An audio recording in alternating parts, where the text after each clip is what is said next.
Hi, this is Maryland Comptroller Peter Francho. I may not listen to every podcast out there, but I do listen to the Maryland Crabs. Live from a grungy kitchen table located in Annapolis, Maryland's scenic and historic capital, it's the Maryland Crabs Podcast.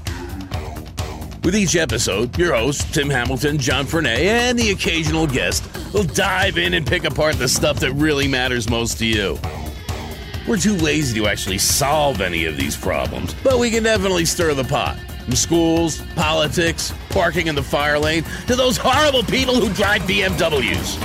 And here with this week's episode, live from the kitchen table, Tim Hamilton and John Fernay.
Whether it's Main Street, your street, or any street in the county that we all live in and love and call Anne Arundel, it's a special place. But part of living here is having a bank that provides what you need when you need it. So when your plans and dreams call for a bank, turn to us, your neighbor. We're Severn Bank, supporting the community that supports us. I'm Alan Hyatt, chairman of Severn Bank, and it's our honor to be the bank that serves the people of Anne Arundel County. One thing that we never forget is that as a member of this community, it's our responsibility to be committed to helping you and our county thrive. Like you, we live here, we work here, and we play here. Severn Bank, we're here with you. Online at severnbank.com. Member FDIC, Equal Housing Lender. Severn Bank is a trade name used by Severn Savings Bank. Spring is here, and baseball season is here. Is your lawn ready for a game of catch or batting practice with the kids? Turn to the lawn and garden experts at Homestead Gardens and learn what products they recommend for a healthy green lawn. Homestead Gardens carries the widest selection of natural and organic garden solutions for a kid, pet, and environmentally safe lawn. Because lawns aren't just for looking at, they're for playing in. Visit homesteadgardens.com for weekly deals, inspiration, and more. Live life outdoors this season with Homestead Gardens, Davidsonville, and Severna Park. Hey, we're here at the Commons with Jeremy Browning, who is the executive director, would that be the right word? Founder and chair. Of Annapolis Pride, which is a relatively new organization, which I am absolutely thrilled to see in Annapolis. And before we get going, I want to, it'll tie in a little bit later, but I want to tell a story about 15 years ago. I owned several travel agencies in town. My office, we went down to New Orleans and we had a dinner at a place called Lucky Chang's, and my office took me out there and they thought it would be great. They knew I hated seafood, so they were going to try to play a joke on me, whether to take me to a seafood place or to Lucky Chang's, which was hard to say, it's sort of like a cross-dressing drag bar kind of a thing. They have one in New York, and they had various people that were in various stages of transition, and they had just some people that were impersonators and everything else. It was a hysterically fun night, probably one of the best nights I've ever had. And I said, well, this is funny. I had a staff of mostly females. I said, I would like to fly some of these entertainers up to Annapolis for our Christmas show and sort of throw it back at them in front of their husbands and everything else like that. It would be great. And then I said, well, Annapolis is a little bit puckered.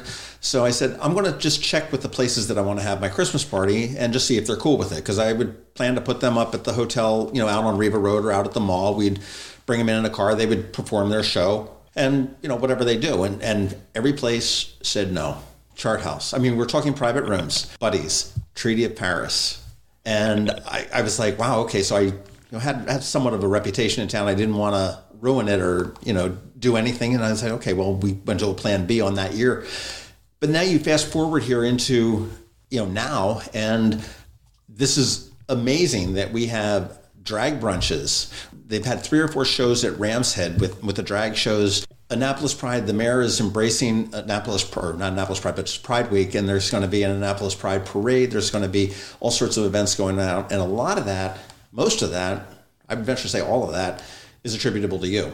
So I think that there was a thread that just needed to be pulled, and I pulled the thread, and it all came down. But it's been really incredible to see the city, the mayor's office, all the businesses, community groups, come together and welcome us here. I mean, I think it's fantastic that, and obviously some times have certainly changed. We've looked into, we've legalized, gay marriage, same-sex marriage. What do you think has changed? What has changed in Annapolis? And before we got on recording, we were talking about that you're a native. So you've been here for all of your 20 some odd years as I look across the table at you. So 32. Okay, so I wasn't too far off. But, you've been here for all your 32 years. So you've seen what the town can be, what it was, and what it's looking to be. I think the public sentiment has changed, that in general, everyone's more educated and more accepting than they were just a few years ago. And I think that you're seeing that back 30 years ago when I was in high school, okay, there was a stereotype of 20 years ago? 30 years ago? Okay. All right. Well, math isn't my strong suit, so we'll just let that roll. Well, about 10 to 15 years ago when I was in high school. Yeah. I've got brown hair. Leave me alone, okay? But there was a stereotype of the gay guy or the gay woman and whatnot, and I think that we've turned around and we've seen that is totally not the case anymore. Certainly, there are stereotypes of that, as there are stereotypes of you name it, whether it be Jewish people, Italian people, whatever it is. But it's just not the case, and I think it's just an incredible societal shift that we've got. It's been a sea change for the last, and I was thinking about this on the drive over, about those moments, whether they be incidents or movements that drive forward the civil rights of a certain group.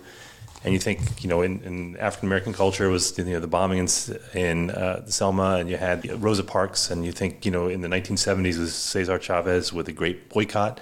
But if you look at the movement in the gay community, what happened, I mean, if you think about the 70s, think about Three's Company, where, the punchline was that Jack was supposed to be gay and he lived with 2 girls. And it was, we were laughing at that. We weren't laughing with the community. So we were punching down. And I think you had several things that happened, like Matthew Shepard. The death of Matthew Shepard was a big one that brought people's attention to just the absolute oppression. And I think even through culture, because like movies and music, you had everything from, Philadelphia, I think, was a huge movie that brought that to the forefront. I think Will and Grace was another one. And I think even Ellen, like the original Ellen show, when she came out, those are all really big things. So I think someone your age came into a different world than like we grew up in, when it was, I'm a recovering Catholic, and, Catholics were not, especially Irish Catholics, were not fond of their gays. So, I just saw Jeremy roll his eyes. No. Yeah. So a lot of other people paved the way and made great strides. So now we're at a point where the community is accepting, but there was, it wasn't until the summer of 2017 that I saw a rainbow flag flying in a public area that was visible, and it was at St. Luke's Church in Eastport.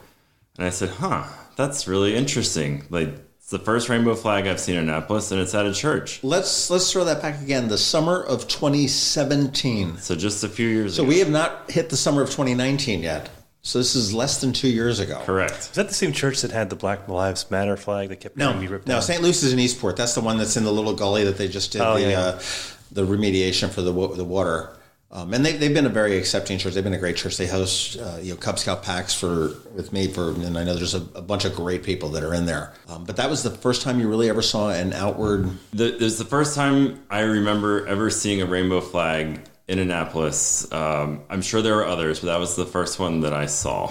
Were you comfortable? Like, because my brother-in-law is gay, and he grew up in a very conservative town in Appalachia, and he told me his story, just how difficult? I mean, he never really did come out, and he's in his late 50s. For someone like you, and my daughter goes to public school, and she knew kids who were 12, 11, 12, 13 that had come out already, and they were accepted. Did you have any difficulty coming out, or was this a revelation to you? It was certainly challenging. There was no, you didn't see it anywhere. It wasn't something that people talked about. It was just something that you didn't want to be associated with because it was hardship. It was suffering. It was, it was not something that was normal. I think even until, somewhat recent history, it was considered a psychological issue.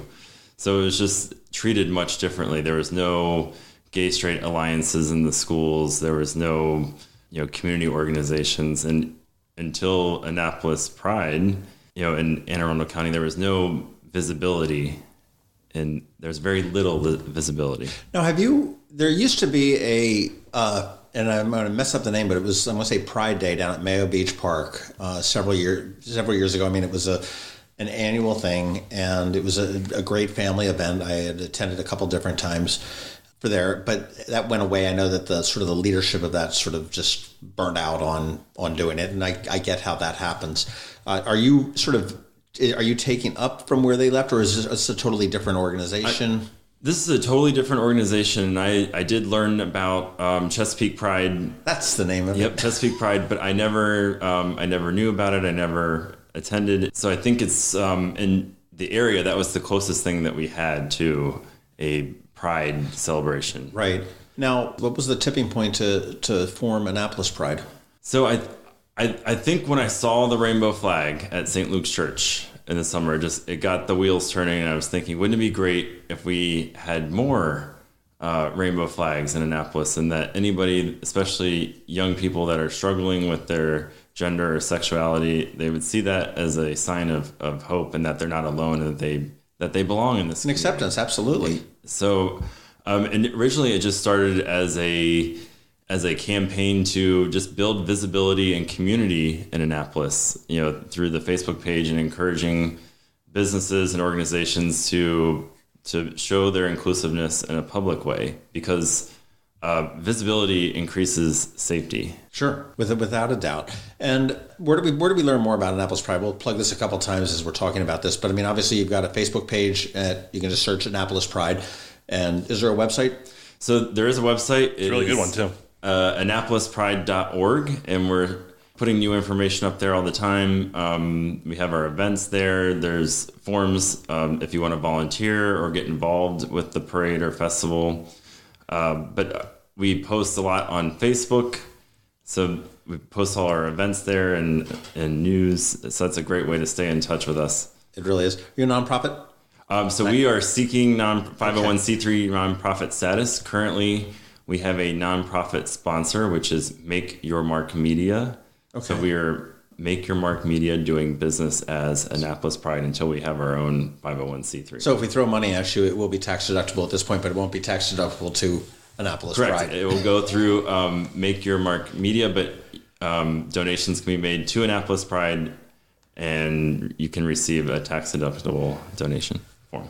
Now, the organization, when you started this, okay, obviously it started out as an organization of one because Jeremy saw a flag outside of the church in Eastport. Which would be a pretty lonely parade, by the way, at that point. How did it grow? I mean, was it organic through Facebook, just through some friends? So it was organic, and I had, there was a small group of friends, and we really felt that there was enough of us here to build a community and to have events. We had Pomerantz Marketing made us a great logo and graphics, and we put it up on the Facebook page. I like Pomerantz. And it started growing interest right away. And then within a week or so, we had requested the mayor to do a proclamation to declare June Pride Month, and they said absolutely. 2 weeks after that, Claire from the Crofton area reached out to the mayor's office, and they organized a impromptu march on June 19th of 2018, and that was we marched from Main Street up to the hotel. That horrible rainy day. Yes, it was It rained on our little parade, but it didn't stop us. I do remember that day. That was a pretty miserable day, but as far as the weather goes, but it was wonderful. And we are planning a parade. I don't have the exact date. You probably do, for this June as well, in June 19. And there's going to be a whole week with a whole bunch of different events that go around that, which I'm sure are probably incredibly busy with planning at this point to figure out where it is. How big do you think your membership, and I mean, and I know that's hard to say at this point, but I mean, how many supporters do you have, which might be a gauge of like how many people do you have on your Facebook page that are following you do you have a couple thousand or? So we have over 5,000 followers on Facebook now, and the parade and festival will be held on June 29th in Annapolis. And the event is already up on our Facebook page, so you can go there and RSVP and you'll stay up to date. But I would say, Anne Arundel County has about 600,000 residents. Mm-hmm. And I think a lot of members of the LGBTQ community would go to Baltimore or DC to find community. So sure. Strength in numbers, it's a big city. Yeah, we're trying to build community here in Annapolis. So I think there's probably a lot more that just have gone elsewhere. I think in anything, Annapolis is a little bit different than DC or Baltimore. And just, it's not as buttoned up, certainly, as DC can be. It's not a big metropolitan city. It's just a different vibe in Annapolis for anything. And I would think that would carry over to the LGBTQ plus. And there's so many initials after that at this point that I lose track. Annapolis is fairly liberal when it comes to situations like this. It is. And I think that it's fairly welcoming for the most part. We're a purple county, and so I'm going to be stereotypical and say that if you're conservative, that's where you're going to tend to get the pushback. And not to say all conservatives, I think you're making great inroads with that as well. But I think that, as like we said a few minutes ago, that the movement has been wildly successful for the last 10 years, even if it didn't start out as a movement in and of itself. But the acceptance and the visibility, what do you think are the challenges moving forward? I mean, because I think that we're talking about anti-discrimination laws, gay marriage. These are all things that are moving very rapidly in a positive direction. But what challenges do you still see for the community? So I think there are still a lot of challenges. We have made a lot of progress in the last 10 years, but outside of DC and Baltimore and the larger cities, the coast, there still isn't, even though it might be an accepting community, there's not a lot of visibility. So for someone that's struggling, they might not know that it's an accepting area. They might not know where to find resources or to find support. So in Annapolis, if it's hard, people message the page all the time, where can I find this, or where can my 15-year-old son go? So there's still a lot of gaps that we're hoping to create safe spaces where everyone feels welcome. Well, there have, and you've created several of them. I know that you've had several events at the Eastport Democratic Club, which I think is hysterical under some circumstances, because it's sort of become the hub for Annapolis Pride for some of the events. You had a Halloween party there, which I understand was just off the charts, incredibly fun. And, so, I mean, I think that, and I know you've had a couple different, I'll say, social gatherings there, and you do have them periodically, and you've got, I'm assuming you've got some sort of a leadership board that's sort of helping you run, and sort of guide this whole thing as it moves through. When you started this, did you find resistance? I mean, of course, no matter what your position is, whether I say the sky is blue, there's going to be some asshole that's going to sit there and say, absolutely not, it's gray. I mean, did you find a lot of resistance when Annapolis Pride came on the scene? Thankfully, no, we did not experience a lot of resistance. We were welcome with open arms. There was an individual that was a member of the LGBTQ community that was concerned that we would be encouraging people to be more visible, and that there would be a spike in hate crimes, and that the police department and the local government would not do anything about it. This was before Annapolis Pride ever launched on Facebook. I had already started building a relationship with the Annapolis Police Department, and I knew that they were supportive and that they would on top of it, protect and serve everybody. And then, the mayor's office has been extremely supportive. So I think there was a fear that the local, government here might not be supportive, but that's not the case. That's tremendous, and I'm glad that they were false fears that your friend had express there. So that's very encouraging for the city. Are you expanding out? I mean, you mentioned you were in Crofton for the parade. Are there plans for expansion into other parts? I mean, obviously you're centric to Annapolis. So yeah, we're centric to Annapolis, but I really see our audience to be anybody that lives, works, or plays in Annapolis, that visits Annapolis. So that stretches out to most of Anne Arundel County and parts of the Eastern Shore, parts of PG County. So a lot of people that are coming to our events are coming from, even some of them are coming from the Bowie area, they're coming from Queen Anne's County, some are even coming from Howard County. So, your options right now, or in the past, have been DC or Baltimore. So now This is another safe space that people can come, and we're really working, with businesses and community groups to, welcome and to show that they're inclusive, and a lot of them have hosted events with us. They've said they're going to have a flag out for Pride Month.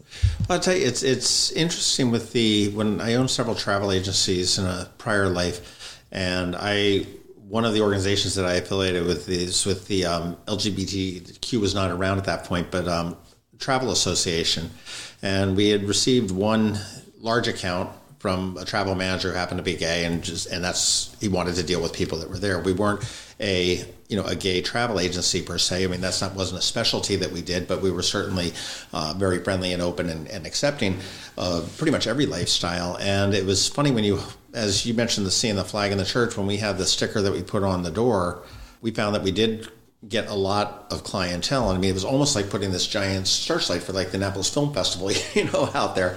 And it's important to be at a place that you're comfortable with. I mean, we had agents that were very in tune with, the needs and the desires of, how the community travels. I mean, from a travel perspective, okay, typically you don't have children. I know obviously that, there's adoption and everything else. There's a little bit more expendable income that a couple may have and everything else, and they just travel. They like the experiences a little bit more than the destinations and stuff. So it was just very interesting to see how that all played out there. One of the questions I get on Eye on Annapolis, and actually through our Facebook page, All Annapolis, is where are the quote good gay bars in Annapolis?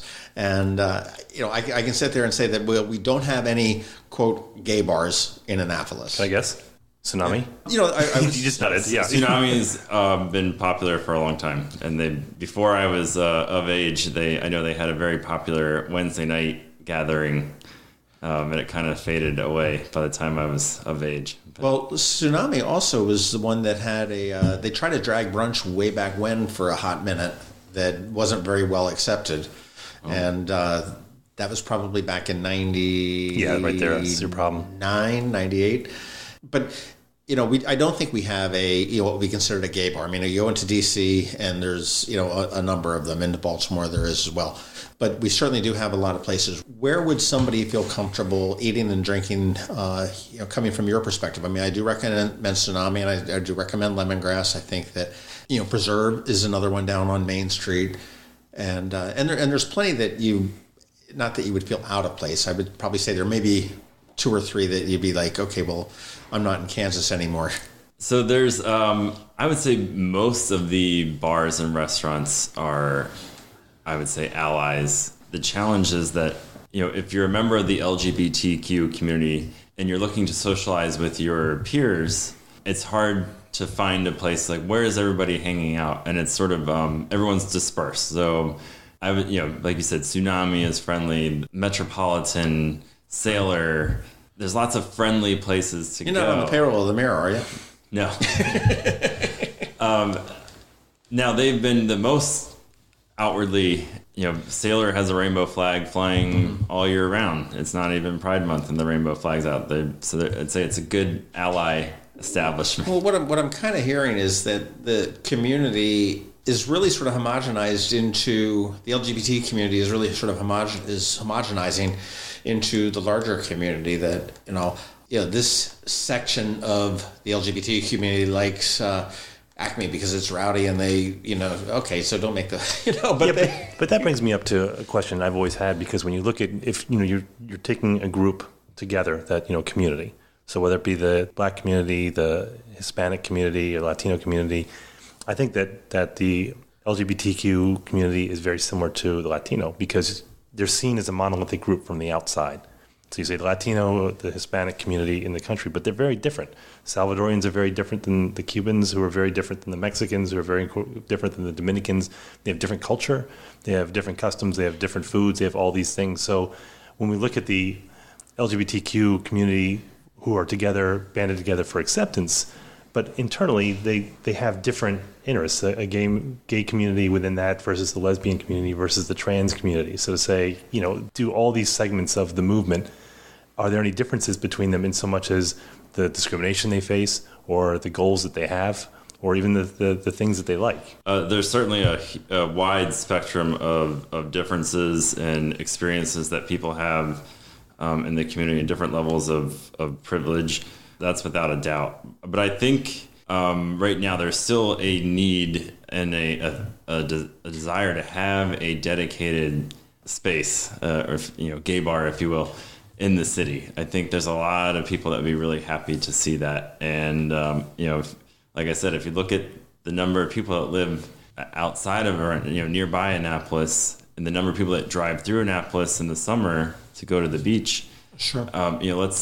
Let's give them a reason to stop and let's build a safe space here. All right, so if anybody's got some cash burning their holes in their pockets looking to invest in a new bar or restaurant, give me a call and I'll put you in touch with Jeremy and we'll get it going. I agree. I think that everybody does need a place, but I also think that I don't think you find Latinos or Hispanics that are going into traditionally we'll say non-Hispanic or Latino place feel uncomfortable, which I think says something a little bit about the acceptance of Annapolis. Well, I'll say that about the Ebb Tide. I've always said that. If the Ebb Tide, which is the biggest dive in town, but you go there and you have people who own sailboats, like all the Sperry people, and then you have the working class white people, then you have the black folks from town come in and they're there, and the Latinos are shooting white pool. Collar, blue collar, it no is collar. Everybody. It's all that is Ellis Island right there. It's all there. Ebb Tide. Do you like the Ebb Tide? I've actually never been. Oh, you're missing out, my friend. I've heard it's. What kind of loser are you here, man? That is my favorite dive in town. Do you like a good burger? Yes. Bacon burger? Sure. Ebb Tide, got to go. And they're closing at the end of January of 2020. So you gotta. I'm in denial about that. I have time.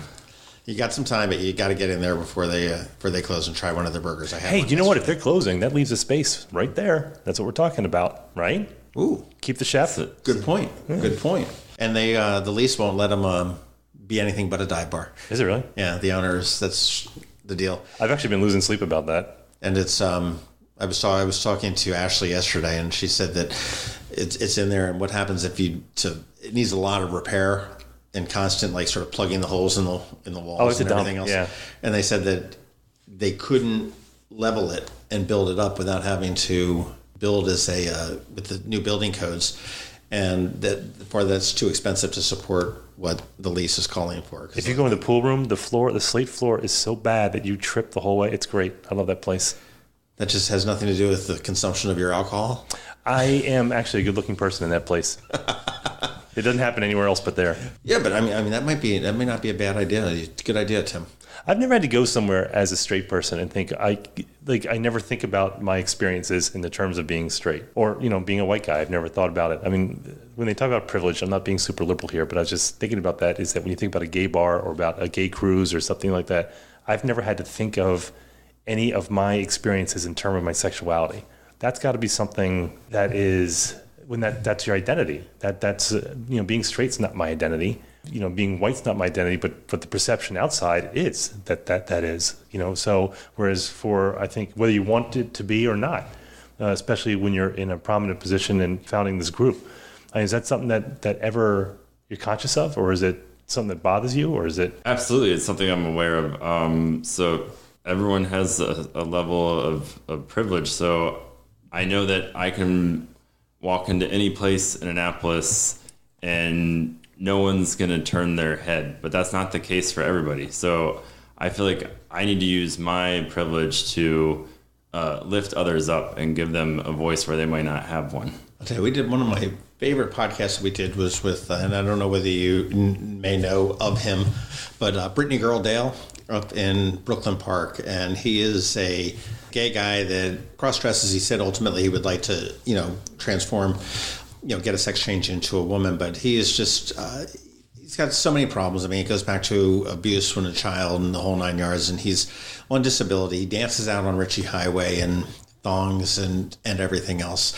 And we talked with him, and I absolutely just love this guy, okay, because he has such a verve for life, and he doesn't care. And here's a guy that's got all these problems, and gosh knows how much is swimming around in his head. But and I don't say he doesn't care in a mean way, but the fact that I look at you and go, "Oh, you're a freak. You're dancing in women's clothes in the middle of the highway," it has zero effect on him. And I'm thinking, that has got to be a great way to go through life to a certain degree. Well, to be that comfortable with yourself, it's got to be amazing. And I mean, he's just great. I mean, I run into him. He's always like, "Oh, hey, baby." It's people look at me going like, "What's going on here?" And I said, "Oh, this is Dale. He's great. But it's got to be tough to just to sit there and do that. And it's got to be great to be able to sit there and see that it's changing, and it's changing very, very fast over the years. I know.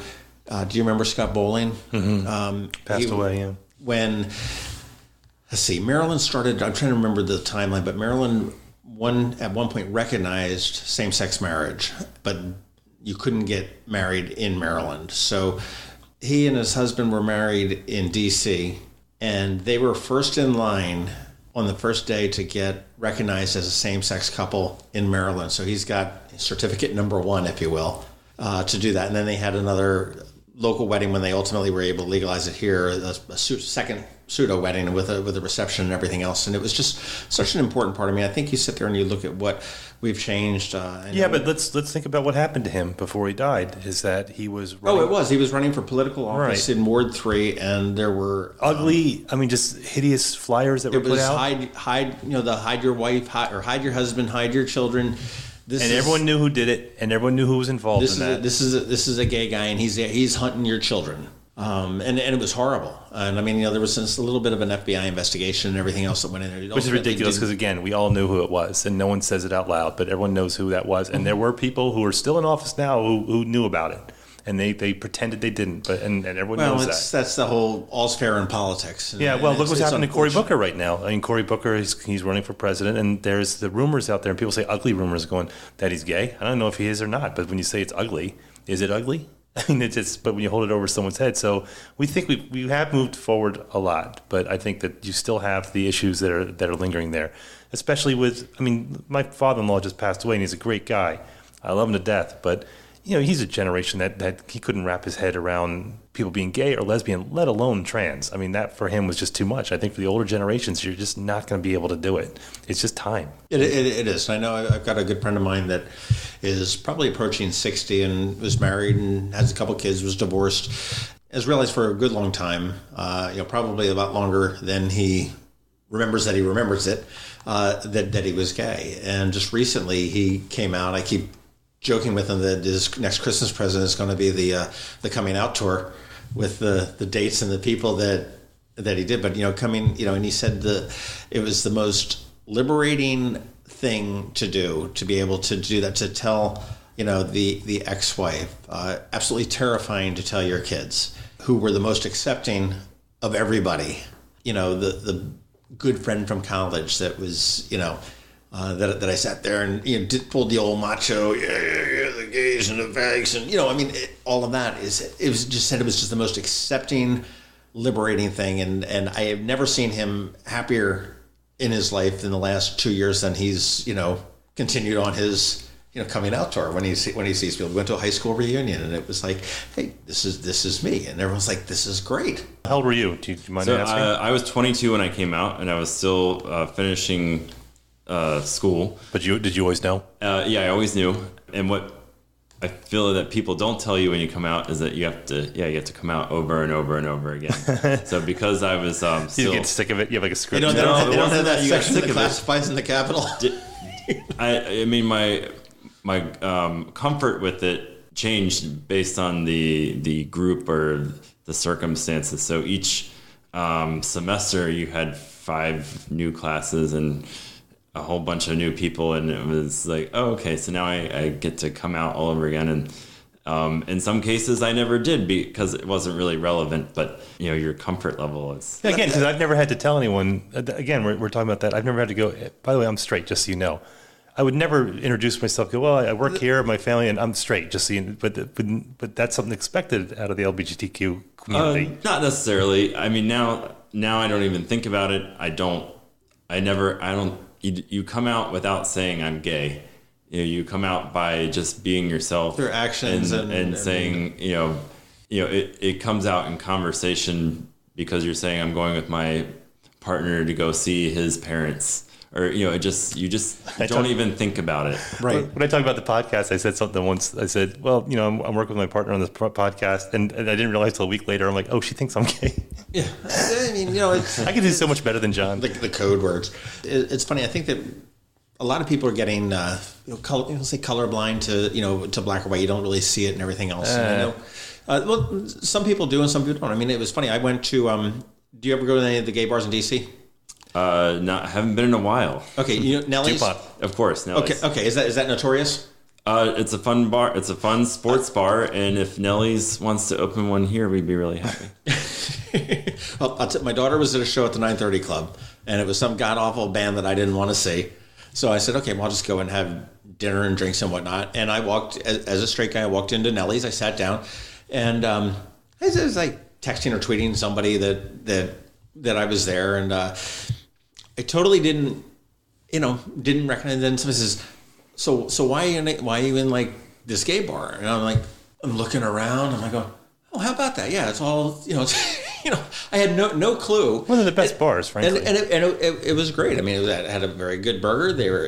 Everything was friendly. It was awesome. I was incredibly entertained in the men's room because they had, okay, let's be careful here. Yeah, here's where it goes downhill. No, in the urinals, they had like little soccer nets for those little deodorant things. The deodorants they put in. And it had a little soccer net with a ball hanging down on a string.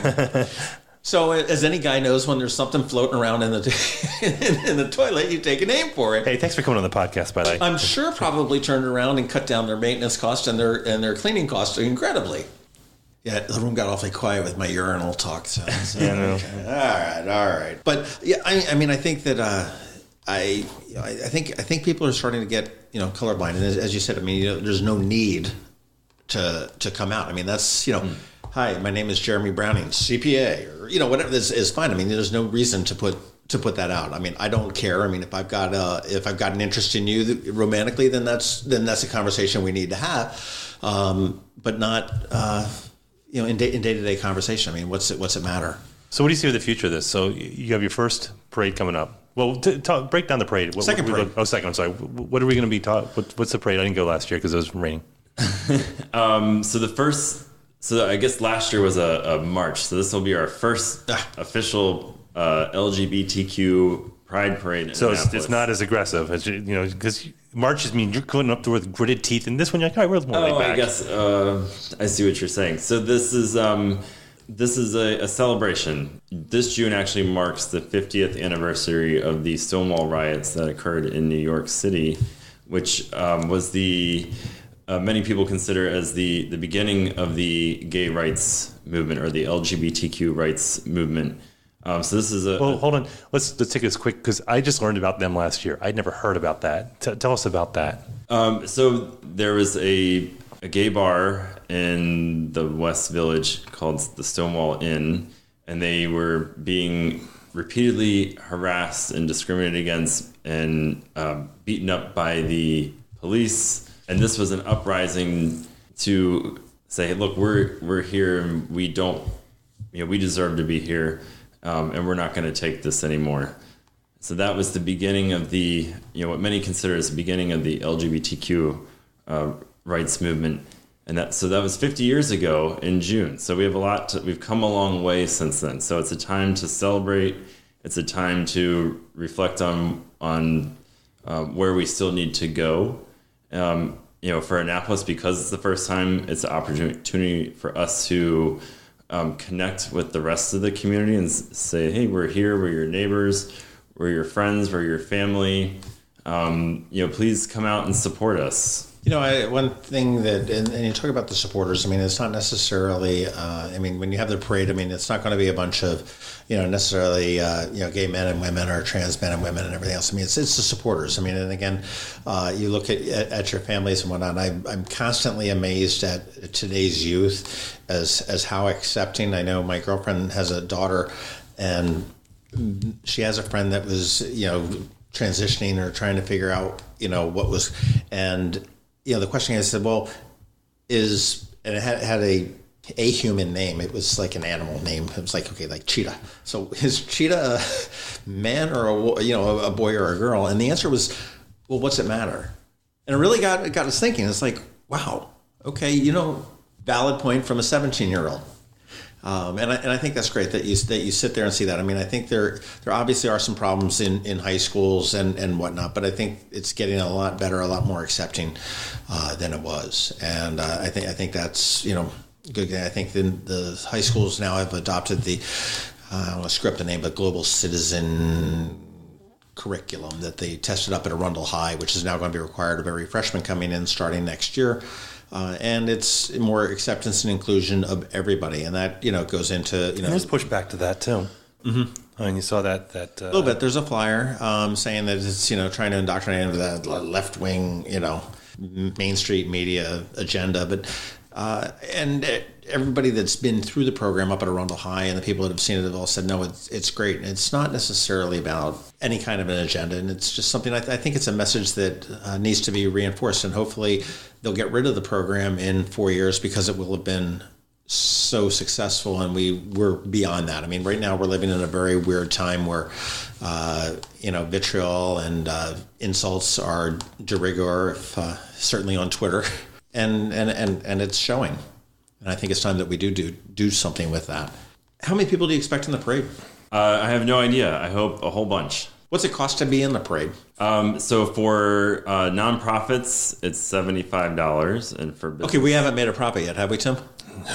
So $75. The opposite of a profit. For nonprofits, it's $75. For profit, it's $150. Okay.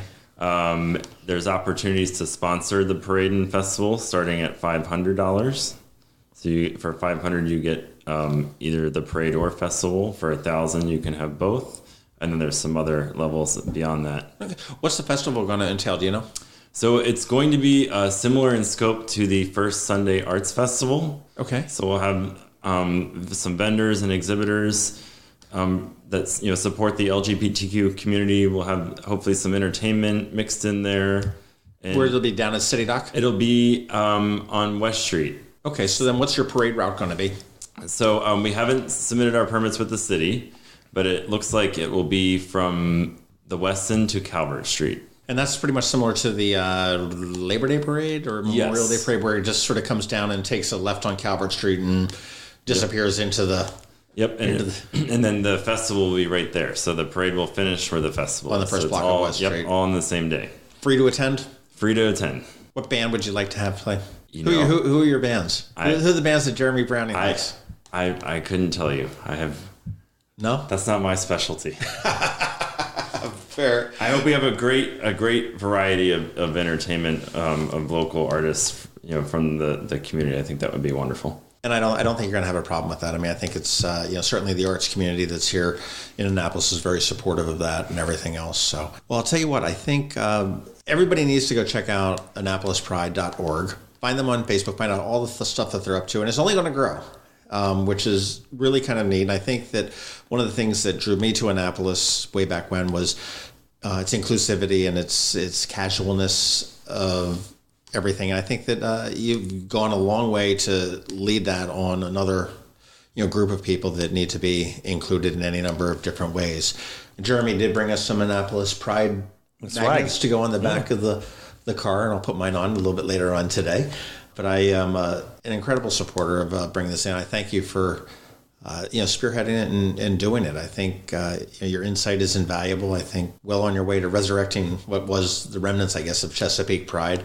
And I know that 3 or 4 of my friends that are involved with Annapolis Pride directly are thrilled. So I got, kudos to you. That's for sure. Well, we're just getting started, and we're excited to be here in the community and be welcomed by so many. Fantastic. Thank you very much. Thank you. Thanks, Jeremy. And that was Jeremy Browning. He's a great guy. He's very nice, yeah. And we are recording this separately, but I ran into him last night at the Wendy Winters PR Bazaar. Oh, yeah. He was there. Great guy. I heard that was a pretty big deal. It was. We had a really good turnout there. Annapolis and the area is really going out for Pride Week. Not Pride Week. Pride Month. Pride Month. And just for people that are interested in it, I've got a whole list. Look at my list. You see this? This is a list. It is a list. It's all scribbled and everything. Good. That's my pad. Yeah, it's just on there. Hit my mic. But if you are interested, I'm just going to go down here. But on Sunday the 9th at 12:30 at Ram's Head on Stage, they've got a drag brunch, and they've had 4 or 5 of these, and they've been wildly successful. I don't know if tickets are still available, but they are a lot of fun. You've got Pride Night at the Bowie Baysox on Thursday the 13th, and I have a bunch of tickets for the Bowie Baysox. Bragger. Yeah, so let's give away some. How many you want to give away? How many do you have? I didn't ask that. How many you want to give away? I want to give away 10. You want to give away 10? I do. Okay. How should they win a pair of tickets? That's 5 pair. Well, let's see. The first people who email us I'll tell you what, we have 10. So we'll just, as when someone asks us for a ticket, we'll give them away no more than 2. Or we give them away in pairs, right? Yeah, give them away in pairs. So we got 5 pairs. All right. So we have 5 pairs. So you can either email us at info@themarylandcrabs.com and say, give me my ticket, or you can tweet at us, right? Yeah. At MD Crabs Podcast on Twitter, or you can hit us up on either our Facebook group or our page and just say, give me our tickets. And when all 5 pairs are gone, then they're all gone, unless you have more stashed under your pillow or wherever. That's you right. keep them. And then you have to be a little bit cooperative with us because we got to get the tickets to you because they're hard tickets. And the game is on the 13th. Okay. Friday the 14th. It's 3 centuries of queer history. It's a walking tour of Annapolis. Annapolis apparently has a very long and storied gay history. Charles Carroll. That we don't necessarily know about. You may not hear about it on the typical walking tours. This is free. It gets 5:30 p.m. to 7:30 p.m. It gets underway at Harry Brown's. Looking at Saturday the 15th at the Anne Arundel County Public Library. This is the Broadneck one. They're having a conversation with a transgendered woman, and it's what's it mean to be transgendered. Isn't someone on the board now who's transgendered? They just, and I believe it is the same woman, but they just elected, they both appointed a new woman to the board of directors for the library that is openly transgendered. Oh, that's cool. Which really is. Sunday the 23rd, you've got a paddle pride with capital SUP. Now, they have relocated from where they were in Eastport. They're now at the Annapolis Maritime Museum and Park, but they're on the park side, which is down off of Edgewood Road in the near the Ellen Moyer Nature Park. Yes, you go all the way back down towards Saturday the 29th at noon. It is the big event. It is the inaugural Annapolis Pride Parade and Festival. And this will get underway at Maryland Hall, come down West Street, around Church Circle, down Main Street, wind up down at City Dock, where they are going to have the festival down at the City Dock area, which will be a lot of fun. It's really kind of cool that the city's embraced that. The parade gets underway at noon. Okay, that's my kind of parade. Also on Saturday the 29th at 1 p.m. and 3 p.m. Again, the libraries are jumping in here, and it is a drag queen story time. This one's up in Severna Park. They did one of those. It was very controversial before. And this one will be controversial again. I don't know if it's controversial. It's just you have random people on Facebook who are just like all crotchety about it. And it's all right.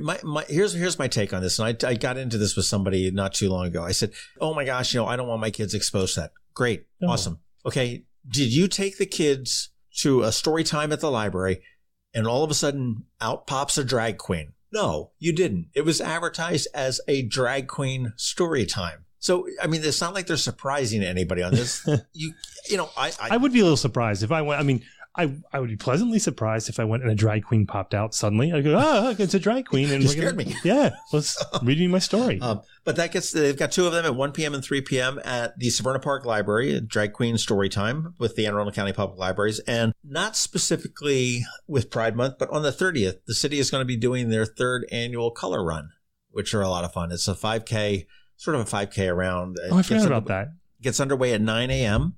That's not my kind of at event. Maryland Hall. And Gavin started that thing when he was running. It was sort of a stunt to get elected, and then he did it last year. But we're a weak color parade because typically on the ones that they do or the color run, they typically throw balls of colored powder on people. Right. The historic muckety mucks got all bent out of shape on that. That's odd. And they said no, so we had to have like temporary food coloring and water pistols. Ward 1 should just have a sign in front of Ward 1 saying, "Welcome to Ward 1. Stay off our lawn." Leave. They're the most unfun, crotchety group of people. And you know what? I don't care if you send me emails. You know, I eat it up.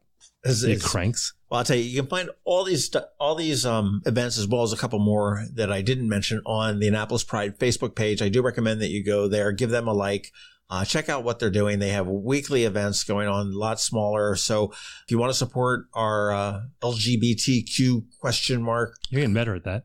Yeah, I know. Community, give them a look. And thanks for listening. Yeah, I'm going. It's going to be fun. Yeah. All right. Thanks much. And we'll see you at the parade. This has been the Maryland Crabs Podcast with Tim Hamilton and John Fernay. Sure to follow them in all the regular places, Facebook, Twitter, YouTube, and online at themarylandcrabs.com. Take a moment to rate us on iTunes. Now, get the hell out of my kitchen. Seriously, go! You're still here? It's over. Go home.